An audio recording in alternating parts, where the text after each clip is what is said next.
हाँ जी, नमस्कार, राधे राधे, हर हर महादेव। मैं आपका आचार्य देव। आज बात करेंगे अश्विनी नक्षत्र पे। नक्षत्र वो आधार स्तंभ हैं जो आपको फलादेश में सटीकता प्रदान करते हैं। जब आप सिर्फ नवग्रह 12 राशियों तक हैं तो कोई भी वस्तु आपको मीटर में, किलोमीटर में पता चलती है, लेकिन नक्षत्र में आप आएंगे तो वही चीज़ें आपको फीट और इंच में पता चल जाती हैं, सेंटीमीटर, मिलीमीटर में पता चल जाती हैं। तो आपके फलादेश की सटीकता के लिए आपको नक्षत्रों को जानना अत्यंत आवश्यक है। ज्योतिष वेद का नेत्र है, लेकिन नक्षत्र ज्योतिष के नेत्र हैं। तो बिना नेत्र के व्यक्ति खुद क्या मार्ग देखेगा और आपको मार्ग क्या दिखलाएगा, इसलिए नक्षत्रों को जानना अत्यंत आवश्यक है। तो आज बात करेंगे अश्विनी नक्षत्र। प्रथम नक्षत्र की संज्ञा इसको मिली है। अब अश्विनी का देखेंगे तो जो चिन्ह है अश्वमुख है, घोड़े जैसा मुख है, या कहीं पे रथ को ले जाते हुए अश्व इसके प्रतीक चिन्ह है। अश्विनी की विशद व्याख्या आपको मेरे ही चैनल पे मिल जाएगी, वहां पे इसकी ज्यादा विशेष व्याख्या मिलेगी। आज यहाँ पे कुछ शार्ट में महत्वपूर्ण चीजें बताएंगे जो कि आपको YouTube मंच पर नहीं मिलेगी, क्योंकि ये शोध का विषय है और जब आप शोध करते हैं तो इस तरह की चीजें निकल कर आती हैं। जब कई किताबें एक साथ आप पढ़ते हैं, कुछ वहां से उठाते हैं, कुछ मिलाते हैं, कुछ अनुभव जन्य चीजें आप रखते हैं, तो इस तरह की चीजें निकल कर आती हैं। तो आज वही चीजें मैं आपको अपना जो अनुभव है वो शेयर करूंगा, लेकिन जो हमारे माध्यम हैं, जो प्रामाणिक बुक हैं, उनके आधार पर। तो नशात्या और दसरा ये दो अश्व हैं जो रथ को ले जा रहे हैं, नॉर्मल अश्व नहीं है। 3 तारों का समूह है, स्वामी इसके केतु हैं, केतु मुक्ति के लिए जाने जाते हैं। अश्विनी नक्षत्र मेष राशि में चलेगा। 0 अंश से लेकर 13-20 अंश तक अगर चंद्रमा आपका है तो आप अश्विनी नक्षत्र में पैदा हुए हैं। अब चू, चे, चो, ला, ये 4 वर्ड जो है इसमें आएंगे नक्षत्र के चरणों के अनुसार। तो अगर प्रथम चरण में आप पैदा हुए हैं तो चू आएगा, दूसरे में है तो चे आएगा। अच्छा, ये नाम क्यों रखे जाते हैं? कभी विचार किया आपने नक्षत्रों के चरणों के अनुसार नाम क्यों रखे जाते हैं? इसका मैं आपको कारण बता देता हूं। देखिए, नक्षत्र के जो चरण हैं वो ये बताते हैं कि आपके जो पूर्व जन्म का कनेक्शन है वो किन शब्दों से आएगा। तो आपके पास अगर एटीएम है, अगर एटीएम का पिन कोड आपको पता चल जाए ना तो आप फटाफट पैसा निकाल सकते हो, लेकिन पिन कोड अगर पता ही नहीं है तो आप एटीएम लेके घूमिए। सिर्फ आपको पता है कि हमारे बैंक में बैलेंस तो है, लेकिन बैलेंस आप विड्रॉल नहीं कर सकते, निकाल नहीं सकते। तो आपके नाम के साथ जो हमारे शास्त्रकारों ने परंपरा दी है कि आपके जन्माक्षर का प्रथम अक्षर जोड़ दिया जाए, उसके पीछे जो मेन थीम है, वैज्ञानिक कारण यही है कि पूर्व जन्म के संचित जो आपके प्रारब्ध हैं, आपका बैंक बैलेंस है, उससे आपको कनेक्ट कर दिया जाए। तो इसलिए जो चरणों के अनुसार अक्षर पे नाम रखा जाता है उसका यही कारण है। अश्विनी नक्षत्र वो नक्षत्र है जो सूर्य को उच्चता प्रदान करता है। सूर्य महाराज 10 डिग्री पे परमोच्च के होते हैं और 13-20 अंश तक ये मेष राशि में चलता है। मतलब सूर्य को उच्चता, राजा को उच्चता, राजा को उसकी पदवी देना, राजा को उसके जीवन का लक्ष्य प्रदान करना, वो अश्विनी नक्षत्र में है। तो इसके ईश्वर जो है अश्विनी कुमार हैं। अश्विनी कुमार अब आपको पता है सूर्य की संतान माने जाते हैं, और इसके ऊपर जो अश्विनी कुमार है वो विशेष रूप से शल्य चिकित्सा के लिए जाने जाते हैं। तो आप कह लें चिकित्सा इन्हीं से पैदा हुई, ये चिकित्सक जगत के माई बाप हैं। गणेश जी और ब्रह्मा जी को देवत्व प्रदान किया गया है। गणेश प्रथम देवता है, प्रथम पूज्य हैं, और ब्रह्मा जी प्रथम। तीनों देवों में उम्र दराज, या कह लें उनको कर्तव्य दिया गया है इस संसार को चलाने के लिए, तो उन्हें संसार चलता है। अब आप यहाँ पे हम और बात करें तो देखिए, अश्विनी कुमार से अगर आप पकड़ेंगे ना तो अश्विनी वाला आपके ऊपर व्यक्तित्व झलकेगा। मतलब डॉक्टरी पेशा, वैद्यकीय पेशा, वैद्य का पेशा और घोड़े जैसे काम करने वाली चीजें आपके साथ रहेंगी। बात करें ना कि अगर यहाँ पे देखिए हर नक्षत्र की एक शक्ति होती है, तो शीघ्र व्यापना शक्ति मतलब लक्ष्य प्राप्ति, कंसंट्रेट। ये लोग अपने जो लक्ष्य बना लेते हैं जीवन में उसके प्रति एकाग्र रहते हैं। इनको अपने चिड़िया की आंख ही नजर आती है, पेड़ पौधे नजर नहीं आते। घोड़ा जो होता है वो सदैव चलते रहने का प्रतीक है। तो अश्विनी नक्षत्र में आप अगर पैदा हुए हैं तो लक्ष्य के प्रति एकाग्र हैं। थोड़े से मेष मतलब मंगल का प्रभाव मिलेगा तो थोड़े जल्दबाज हैं। घोड़ा एक जगह रहना नहीं चाहता तो भ्रमण प्रिय हैं। घोड़े के अंदर सेक्सुअल कैपेसिटी ज़्यादा होती है तो आपके अंदर भी वो चीज़ें होंगी, कामुकता ज़्यादा आएगी। अगर चीज़ें पूरी नहीं होती तो केतु वाला स्वरूप आ जाएगा। केतु आपको क्रोध करना सिखाएगा, केतु अतृप्ति दे देगा। आपको जो चीज़ चाहिए वो तुरंत चाहिए, तत्काल चाहिए, ये स्वभाव आपका रहेगा। शास्त्रकार कहते हैं संतान संबंधी परेशानी होगी, संतानहीनता हो जाएगी। वो क्यों कहते हैं उसको मैं अभी आपको नक्षत्रों के अनुसार नक्षत्र से नक्षत्र की तुलना करके बताऊंगा। वीडियो पे बने रहिएगा। ऐसा वीडियो यूट्यूब पे आपको नक्षत्र पे नहीं मिलेगा, मैं आपको गारंटेड बोलता हूँ। और जनप्रिय हैं आप, महत्वाकांक्षी हैं, स्वतंत्रता प्रेमी हैं। सबसे बड़ी बात जो है अश्विनी नक्षत्र के जातकों के साथ, उनको आप दबाव में रख के काम नहीं करा सकते। प्रेम से आप उनका गला कटवाना चाहो गला कटवा सकते हो, लेकिन प्रेशर देके आधीनता स्वीकार नहीं है जी। चतुर हैं, बुद्धिमान हैं, मदद प्रिय हैं, आदर्श मित्र हैं, आदर्श शत्रु भी हैं। अगर आप फीमेल जाति का हैं तो सुंदर हैं आप, सखी सहेलियों से युक्त हैं। आपको गर्भपात की संभावनाएं बार बार बनेगी या गर्भ में ही शिशु की मृत्यु की संभावना बनेगी। संतानहीनता के लक्षण आप में अधिक रहेंगे, मतलब ज़्यादा संतानें नहीं पैदा हो पाती। चतुर हैं आप, पति प्रिया हैं, क्योंकि चंचलता आपकी मनोमुग्धकारी है तो पति को मुग्ध करती है, घर वालों को चाहे तनाव ही दे। अधीरता आपके अंदर कुट कुट कर भरी है, जल्दबाजी का अवगुण आपके अंदर है। काम क्रीड़ा आपके बहुत शौकीन हैं। जो 64 कलाएं हैं उन कलाओं को ये लोग जीवन में उतारना चाहते हैं। व्यंग बाणों की इनके जीवन में कमी नहीं होती, व्यंग बाण इनके पास बहुत होते हैं और ये सबको अपने व्यंग बाणों से व्यथित करते रहते हैं। मूर्ति पूजा में लगाव जो है कम होता है, दिखने में आकर्षक होते हैं। नटखट, घूमने फिरने के शौकीन, सेल्फी लेने के शौकीन, नए नए आभूषण इत्यादि का बहुत शौक होता है। नक्षत्र का घुटनों पर विशेष असर होता है। अब हम इसके मूल बिंदु पे आएंगे। देखिए सूर्य महाराज को यहाँ पे उच्चता मिलती है। आप अश्विनी नक्षत्र में पैदा हुए हैं तो आपके जो धनागम का स्रोत बनेगा, आपके संतान के लिए शास्त्रकारों ने क्यों मना किया है उसकी अगर बात करें, आपके दाम्पत्य जीवन कैसा होगा, भाग्य की स्थिति कैसी होगी और कर्म क्या करने से आपको लाभ होगा, हम इन्हीं बातों पे आज बात करेंगे। तो पहले हम बात करेंगे, देखिए आपके जन्म का उद्देश्य क्या है। अगर आप जानना चाहें कि आपके जन्म का उद्देश्य क्या है, क्यों इस धराधाम पर आप आए हैं, तो उसके लिए आपको मैं 2 प्रकार बताऊंगा। उन दोनों प्रकारों को आप देख सकते हैं। तो यहाँ पे पहला प्रकार ये होगा कि देखिए आपके अश्विनी नक्षत्र के जो स्वामी हैं वो कौन है, केतु हैं। स्वामी राशि स्वामी नहीं, नक्षत्र स्वामी कौन है, केतु है। तो केतु अगर आपके लगन में ही बैठे हैं तो इस धराधाम पर आप आए हैं अपने आप को सिद्ध करने के लिए। आप पिछले जन्म में अपने साथ न्याय नहीं कर पाए थे, अपने लिए न्याय करने के लिए आए हैं। आप अपने आप को तपा के मुक्त करने के लिए आए हैं और द्रुत गति से धूमकेतु की तरह आपको काम करना ही पड़ेगा, ठीक है ना। अपने आप से संघर्ष है, अपने आत्मा को अपने कर्तव्यों से या शरीर से मुक्त कराने आप आए हैं। कैसे मुक्त होंगे, कर्म करके। आपके कष्टम भाव बताएगा कि आप मुक्त हो पाएंगे कि नहीं मुक्त हो पाएंगे। लेकिन वहीं पे अगर केतु महाराज आपके 2nd हाउस में है तो 2nd हाउस परिवार के दायित्वों का निर्वहन करने के पश्चात आप मुक्त होंगे। अब अगर लगन में ही केतु है तो धर्म का कार्य करके ही आप मुक्त हो सकते हैं। 2nd हाउस में है तो परिवार का भरण पोषण करके, धनार्जन करके आप मुक्ति प्राप्त कर सकते हैं। का ये दूसरे स्तर का, प्रथम स्तर का अर्थ है। तो जीवन में अर्थार्जन से ही आप मुक्ति की ओर बढ़ेंगे।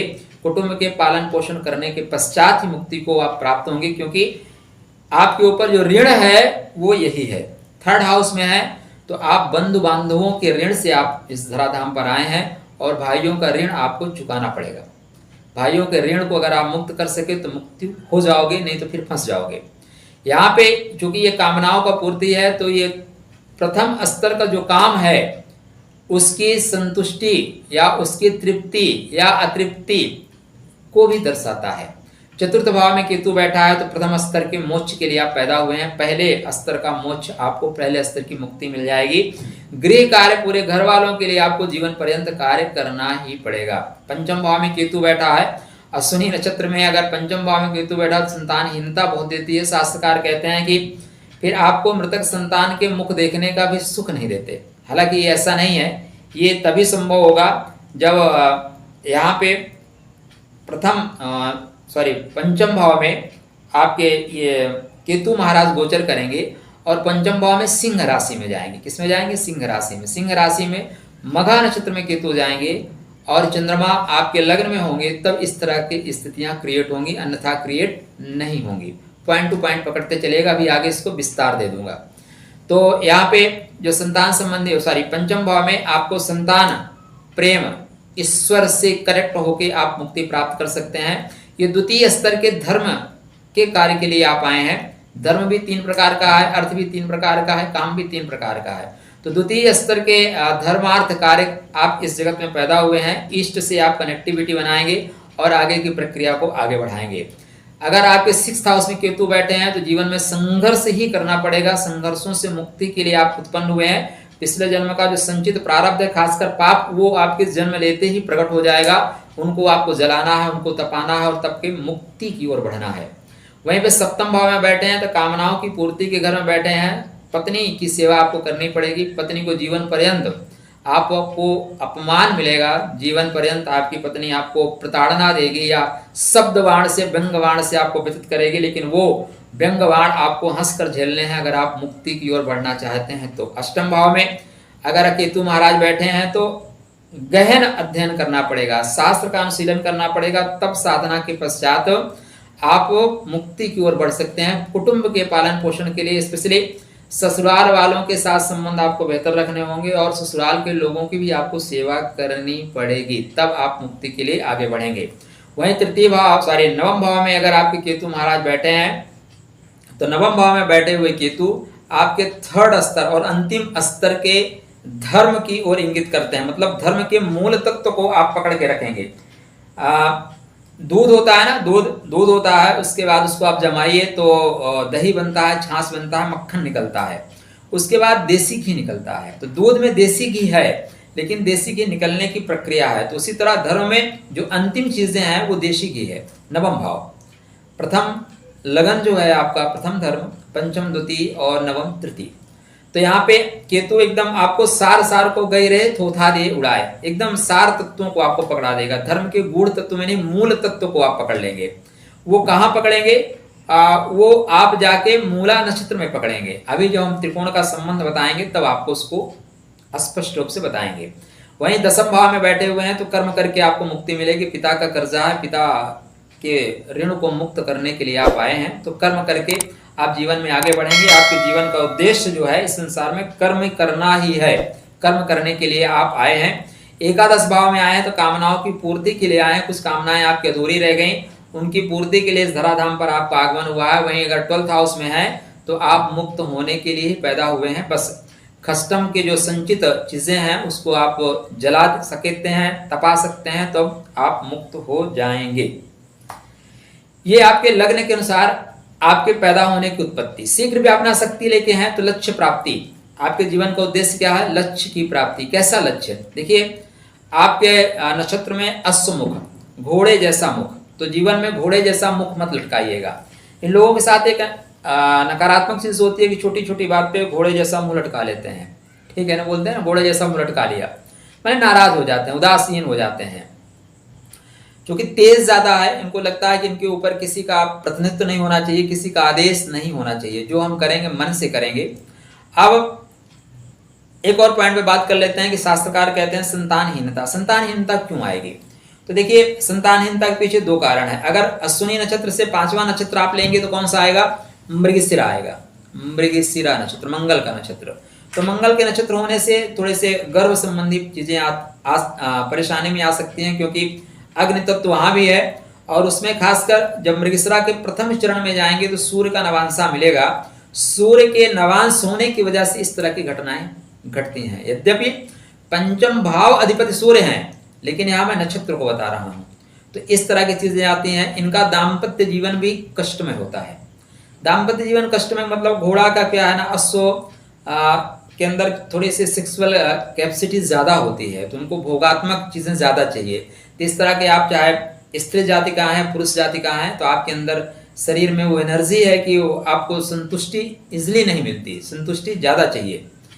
तो ये बहुत नॉर्मल सी बातें हैं। अब यहाँ पे आप देखेंगे तो आपके नक्षत्र से जो 7वां नक्षत्र आएगा उसका नाम है पुनर्वसु। कौन सा नाम है? अश्विनी से 7वां नक्षत्र पुनर्वसु। पुनर्वसु मतलब फिर से स्थापना, फिर से आगमन या फिर से करना। मतलब आप भगवान राम को कहते हैं ना, पुनर्वसु नक्षत्र में उत्पन्न हुए थे और भगवान राम भी जीवन में कोई भी चीज एक बार में प्राप्त नहीं कर पाए। राज्य एक बार में नहीं मिला, सिंहासन मिलने वाला था और प्रातः काल वनवास जाना पड़ा। सीता जी साथ में रही, सीता जी लंका चली गई, लंका से वापस आई तो ऐसे कुछ लोगों ने कांड कर दिया, उनके ऊपर आरोप लगा दिया कि सीता फिर बिछड़ गई। एक बार में उनको कभी कुछ मिला ही नहीं। पुनर्वसु माने फिर से स्थापना, बार बार स्थापना। तो यहाँ पुनर्वसु नक्षत्र में होने से ऐसे लोगों के साथ 2 बार वैवाहिक संबंध या विवाह हो गया, तलाक की स्थिति उत्पन्न हो गई, कुछ दिन तक अलग रहे, फिर से एक साथ रहना शुरू किए, फिर से विवाह करना, इस तरह की चीजें इनके साथ आती हैं। क्योंकि यहाँ पे गुरु जो है पुनर्वसु नक्षत्र गुरु का है, तो गुरु द्वादश भाव के कारकत्व को लेकर चलते हैं, नवम के कारकत्व को लेकर चलते हैं। तो धर्मार्थ कार्य आप तभी करोगे जब आपको इन चीजों से मुक्ति मिलेगी। द्वादश का होने से, द्वादश क्या है? सैया है। तो वहां पे सप्तम का खष्टम है, सप्तम की सौतन है, तो सौतन की वजह से परेशानी आ जाती है। ये आप नक्षत्रों में जाएंगे तभी पाएंगे, ठीक है ना। अब आप देखें तो नवम जो है अश्विनी से 9वां नक्षत्र जो है उसको बोलते हैं भाग्य का नक्षत्र। तो भाग्य का नक्षत्र कौन सा है? भाग्य का नक्षत्र अश्लेषा है। क्या कहता है? अश्लेषा जकड़ लेना, पकड़ लेना, कुंठाग्रस्त रहना। जब तक आप कुंठा से नहीं मुक्त होंगे, जब तक आप अपने अंदर के विकार को दूर नहीं करेंगे, भाग्योदय नहीं होगा। सर्प है, कुंडलनी मार के बैठा है, सर्प के अंदर मणि है और मणि चाहिए तो फिर सर्प को उठना होगा, फुफकारना होगा, तभी मणि निकलेगी। तो आप इसके पश्चात जो नक्षत्र है उसका नाम है मघा नक्षत्र। मघा नक्षत्र वो नक्षत्र है जो कालिया के ऊपर नर्तन करता है। वृंदावन बिहारी लाल हैं, कालिया के ऊपर नृत्य करने की अगर कला आपको आ गई तो अश्लेषा नक्षत्र अपनी मणि निकाल के मघा नक्षत्र को दे देगा। मघा नक्षत्र राजसत्ता का नक्षत्र है, लेकिन कालिया का दमन करने के पश्चात, अश्लेषा का दमन करने के पश्चात ही आपको राजसत्ता मिलेगी। तो अश्विनी वाले, अगर आप लोग मेष राशि और अश्विनी नक्षत्र में पैदा हुए लोग, अगर आप कालिया, नाग का या सर्प का दमन कर सकते हैं तो राजसत्ता आपके श्री चरणों में है। नहीं कर सकते तो सर्प की मणि भूल जाइए, किचली लेके आगे बढ़िए। अब यहाँ पे नक्षत्र के अनुसार अश्लेषा है, मतलब खष्ट। आपके कुंडली में जो बुध का नक्षत्र है वो अश्लेषा नक्षत्र है। बुध क्या है? खष्टेश है। अतः संघर्ष करना पड़ेगा, संघर्ष के पश्चात ही आपको सफलता मिलेगी। क्यों? बुध खष्टम भाव का प्रतिनिधित्व लेके चल रहे हैं आपके कुंडली में। अतः आपको अगर भाग्योदय चाहिए तो मौसी की सेवा करिए, वृद्ध स्त्री की सेवा करिए, या ऐसे लोगों के रिलेशन जो है उनकी सेवा करिए, और गणेश जी की आराधना निरंतर करिए। गणपति आराधना ही आपके भाग्य को जगा सकती है। कर्म भाव की बात करें तो कर्म भाव में जो नक्षत्र हैं मघा है, और मघा स्वतः केतु के नक्षत्र हैं। अब एक मजे की बात मैं आपको यहाँ पे बताऊंगा। नक्षत्र के अनुसार हमने ये बात की 10वें नक्षत्र तक, ठीक है ना। अब हम आपको यहाँ पे जो पॉइंट पकड़ाना है वो आपको त्रिकोण का संबंध बनाना है। किसका संबंध बनाना है? त्रिकोण का। अश्विनी नक्षत्र मेष राशि, मेष लग्न में चलता है, मतलब लग्न भी मान सकते हैं, राशि भी। तो अगर आप अश्विनी को देखें तो अश्विनी से 5वां घर, माने मेष से 5वां घर कौन बनेगा? सिंह बनेगा। अश्विनी में आप चल रहे हैं तो आपके नक्षत्र के स्वामी केतु हुए। पंचम भाव में जो नक्षत्र की स्टार्टिंग है उसके स्वामी नक्षत्र कौन से स्टार्ट होगा?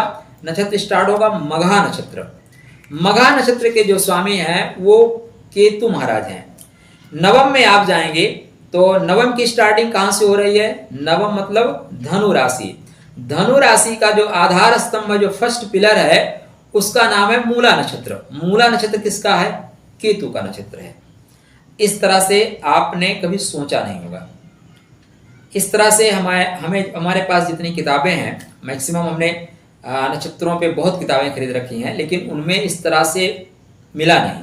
इस तरह से विवेचन शास्त्रकारों ने किया होगा। हम लोग उनके सामने तो बौने हैं, जुगनू की तरह चमक रहे हैं, वो तो सूरज की तरह चमक रहे हैं। लेकिन नालंदा विश्वविद्यालय में हमारे जो अमर ग्रंथ थे उनको जला दिया गया, तो वहां पे रहा होगा। अब देखिए बहुत सी चीजें हमारे मस्तिष्क में होती हैं, पूर्वजन्म के संचित होती हैं, तो ये चीजें हमारे साथ जो कनेक्ट हो रही हैं मैक्सिमम ज्योतिष में, वो पूर्वजन्म की संचित चीजें कनेक्ट हो रही हैं। अब ये चीजें भी हमें बस ऐसे विचार करते करते इसलिए मिल गया। अब आप देखें प्रथम नक्षत्र आपका अश्विनी, पांचवा नक्षत्र अश्विनी केतु का नक्षत्र, सिंह राशि में जो प्रथम नक्षत्र आएगा लग्न से पंचम, लगन आपका प्रथम धर्म है, पंचम द्वितीय धर्म और नवम तृतीय धर्म, माने धर्म की पूर्णता, त्रिकोणा बनेगा, त्रिकोणीय संबंध।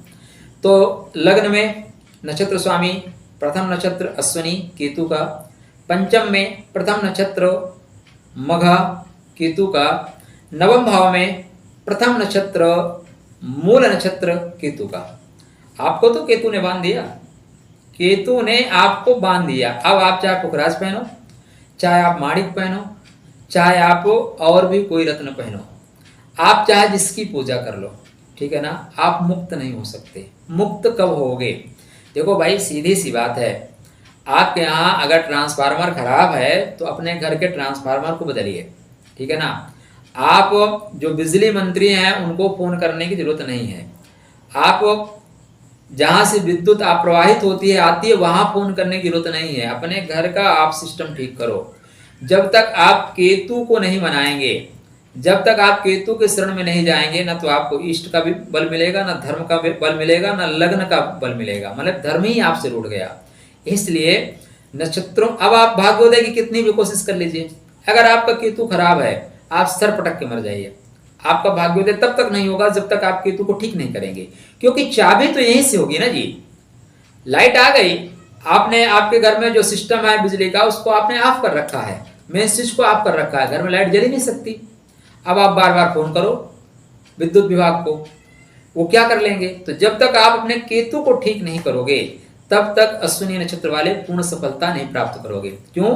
क्योंकि आपके लग्न पंचम नवम तीनों पे केतु आधिपत्य मार के बैठा हुआ है। अब आपको देखना पड़ेगा कि दरअसल केतु की स्थिति क्या है, आपकी कुंडली में केतु महाराज कहाँ बैठे हुए हैं। अब ये विस्तृत जानकारी अगर आप कर सकते हैं तो कर लीजिएगा, नहीं कर सकते हैं तो दिए हुए नंबरों पे आप फोन करके भी जानकारी ले सकते हैं। देखिए हमारा उद्देश्य ज्योतिष सीखना, ज्योतिष सिखाना है, आप लोगों का मार्गदर्शन करना है। अगर आपको उचित मार्गदर्शन कहीं और से प्राप्त होता है तो वहां से भी ले सकते हैं, अगर आपको लगता है यहाँ मिल सकता है तो आप यहाँ संपर्क कर सकते हैं। तो आप अपने केतु को प्रसन्न करने के लिए क्या करेंगे? अब बहुत से लोगों ने हमें मैसेज करके बोला कि हम किसकी पूजा पाठ करें। अब आप पंचम भाव के स्वामी सूर्य हैं, सूर्यदेव की उपासना करिए, लेकिन तब तक ठीक नहीं होगा जब तक अपने केतु को ठीक नहीं करोगे, क्योंकि केतु ने दरवाजा ब्लॉक कर दिया है। जाओ जो करना है कर लो। प्रथम पंचम भाव का प्रथम नक्षत्र क्या है? पंचम भाव का प्रथम नक्षत्र मघा नक्षत्र है। लीजिए, दरवाजे नहीं खोलेगा, शक्तिशाली है, बल लगा के देख लो, नहीं तोड़ पाओगे। नवम भाव का प्रथम नक्षत्र क्या है? मूल नक्षत्र है, जड़ में बैठा है, जड़ से आप उखाड़ ही नहीं सकते। टहनी तोड़ के देख लो, तोड़ लो टहनी, शाखा तोड़ लो, जड़ नहीं हिला सकते ना आप। अब जड़ हिलाने के लिए जड़ में आपको जाना पड़ेगा, दरवाजा खोलने के लिए दरवाजे पे दस्तक देना पड़ेगा। तो नक्षत्र वो आधार स्तंभ है, आपको कोई चीज किलोमीटर में है उसको मीटर में, सेंटीमीटर में, इंच में, मिलीमीटर में बता देंगे। हमें लगता है कि इस जानकारी आपके लिए बिल्कुल नहीं होगी, ठीक है ना। खैर, तो यहाँ जो हम बात कर रहे थे पंचम भाव पे संतानहीनता, शास्त्रकार क्या कहते हैं कि पंचम अश्विनी नक्षत्र में पैदा हुए लोगों को संतानहीनता या गर्भपात की परेशानी बार बार आएगी। अब कैसे आएगी? यदि पंचम भाव में मघा नक्षत्र में जाके केतु महाराज बैठ गए तो संतानहीनता दे देंगे। पंचा और अश्विनी नक्षत्र में पैदा हुए लोगों के जीवन में जो दाम्पत्य जीवन संबंधी है वो परेशानी आती है। वो क्यों आती है हम उसका आपको कारण बताएंगे। अब अगर आप मेष राशि में पैदा हुए हैं और तो आपके कुंडली में सप्तम भाव का जो प्रतिनिधित्व होगा वो शुक्र के पास होगा। अब शुक्र महाराज क्या है? शुक्र महाराज सप्तम भाव माने तुला राशि चित्रा पे, स्वाति पे, विशाखा पे, इन नक्षत्रों के आधार स्तंभ पर खड़ी है। तो अगर चित्रा में आप का सप्तमेश है या शुक्र हैं तो यहाँ पे मंगल के नक्षत्र में है तो वो सौम्यता नहीं होगी, वो सहजता नहीं होगी जितनी चीजें आपको इसलिए मिलनी चाहिए। खासकर चित्रा के द्वितीय चरण में अगर आपके सप्तमेश हैं तब तो बड़ी महाभारत है। आपको जितना प्रेम मिलेगा उससे ज्यादा खरी खोटी मिलेगा। बिच्छू वाली है ना, नवांश में वृश्चिक मिलेगी, हर बात पर डंक मारती रहेगी। तो जीवन साथी आपके, अगर आप फीमेल हैं तो आपका पति, और आप मेल हैं तो आपकी पत्नी, ये दोनों के साथ लगे बराबर बात चलेगी। तो आपको स्नेह कम देंगे, डंक ज्यादा मारेंगे। होते हैं ना, गांव में एक गाय होती है दूध कम देती है, लात ज्यादा मारती है, तो उसी तरह लातें ज्यादा पड़ेंगी। इस तरह की स्थिति है। स्वाति में अगर आपका चला गया तो स्वाति किसका है? राहु का नक्षत्र है। स्वाति चातक की प्यास नहीं बुझती महाराज। एक बूंद स्वाति के जल के लिए चातक पपीहा जो है आवाज करता रहता है, तरस जाता है। तो स्वाति नक्षत्र तरसा देगा आपको। आपको प्यार वहां से नहीं मिलेगा जहां से चाहिए। घर में खाना नहीं मिलेगा, होटल में जाके खाना है तो खा लीजिए। यही स्थिति दाम्पत्य जीवन में होती है, स्वाति नक्षत्र। वहीं पे अगर आपके सप्तमेश फिर विशाखा में चले गए, क्योंकि विशाखा भी आधार स्तंभ है। विशाखा क्या है? गुरु का नक्षत्र है। गुरु क्या है आपके? सप्तम से तृतीय है, नवमेश है, और सप्तम से खष्टम द्वादश भाव के स्वामी हैं। द्वादश भाव के कारकत्व को लेकर चल रहे हैं, अतः द्वादश की चीजें पुनः से आ जाएंगी यहाँ पे। इसलिए दाम्पत्य जीवन में परेशानी रहती है। मजा आ रहा है ना? मजा आना चाहिए। ज्योतिष तो आनंद का विषय है जी। ज्योतिष से सरल इस दुनिया में सिर्फ ज्योतिष ही है। आवश्यकता है ज्योतिष करने की, पढ़ने से ज्यादा आवश्यकता ज्योतिष के कार्य करने की होती है। तो ये पंचम नवम का त्रिकोण। एक चीज और आपको हम यहाँ पे बताते चलें, कर्म आपका क्या होगा अगर अश्विनी नक्षत्र में पैदा हुए तो आप काम क्या करेंगे। देखिए, सेना से रिलेटेड जितने कार्य हैं, पुलिस से रिलेटेड जितने कार्य हैं, शासन प्रशासन रक्षण करना, अपना बल पौरुष दिखलाना आपका प्रथम कार्य होगा। घोड़ा क्या होता है? बल के लिए जाना जाता है। आज भी हार्स पावर, मोटर के लिए हार्स पावर यूज किया जाता है, मतलब घोड़े की शक्ति। तो आप शक्तिमान हैं। रथ को ले जाते हुए तो आप गंतव्य दिखाने का कार्य कर सकते हैं, आप चालक हो सकते हैं, आप पथ प्रदर्शक हो सकते हैं, समाज दर्शक हो सकते हैं, राष्ट्र दर्शक हो सकते हैं। आप अच्छे वैद्य होंगे, क्योंकि अश्विनी क्या है? अश्विनी मेडिकल साइंस के माई बाप हैं। ये शल्य चिकित्सा। एक और मजे की बात बताऊं क्या आपको? वीडियो लंबा हो रहा है ना। अश्विनी कुमार दधीची महाराज के पास एक कथा ऐसी आती है। दधीची महाराज के पास मृत संजीवनी विधा थी। अब इंद्र ने मना किया कि अगर आप किसी को दे दोगे तो मैं आपका सर काट लूंगा। ये लोग गए, चुपके से सीखना शुरू कर दिए। इंद्र को पता चला, वो गए दधीची का सर काट लिए। और इन लोगों ने, अश्विनी कुमार लोगों ने क्या है, फिर से दधीची का सर जोड़ दिया। दधीची का सर जोड़ दिया। तो ये विधा थी अश्विनी कुमार के पास। गणपति को प्रथम देवता माना गया है। गणपति का क्या हुआ था? सर काट के बाद में जोड़ा गया। तो ये शल्य चिकित्सा के लिए जाना जाता है। फेमस जो डॉक्टर होते हैं वो यही लोग बनते हैं। अगर आपका अश्विनी नक्षत्र है, आपके दशमेश अश्विनी नक्षत्र में ही आके गोचर करें तो आप बेहतरीन क्वालिटी के सर्जन बनेंगे।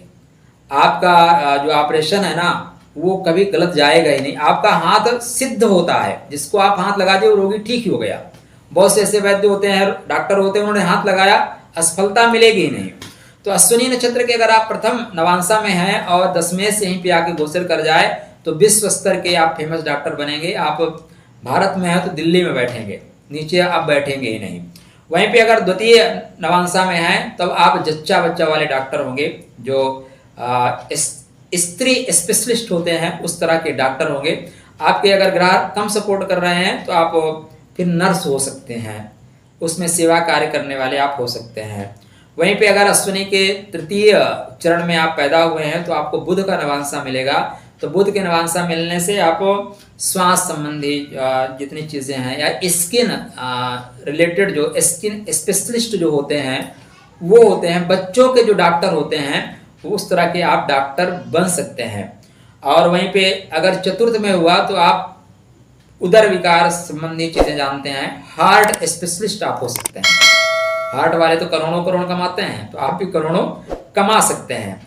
तो खैर, और इसके साथ क्या हो सकते हैं? तो आप अच्छे घुड़सवार हो सकते हैं, अच्छे सैनिक हो सकते हैं, क्योंकि दबाने की क्षमता किसी के अंदर आपको नहीं है, आप दबेंगे नहीं। एनर्जी है मंगल की, एनर्जी है केतु की, तो डरते नहीं, आप कर्मठ हैं, इसलिए बेहतरीन क्वालिटी के सैनिक हो सकते हैं, आप सेनापति हो सकते हैं, जनरल हो सकते हैं। 9 मेष 10 मेष की अगर आपको अच्छी स्थिति बन गई तो आप आईएएस अधिकारी, नॉमिनेटेड आईएएस अधिकारी बनेंगे। जहां पे आप डीएम होंगे या एसपी होंगे वो जिला थर्राएगा, ऐसे बनेंगे।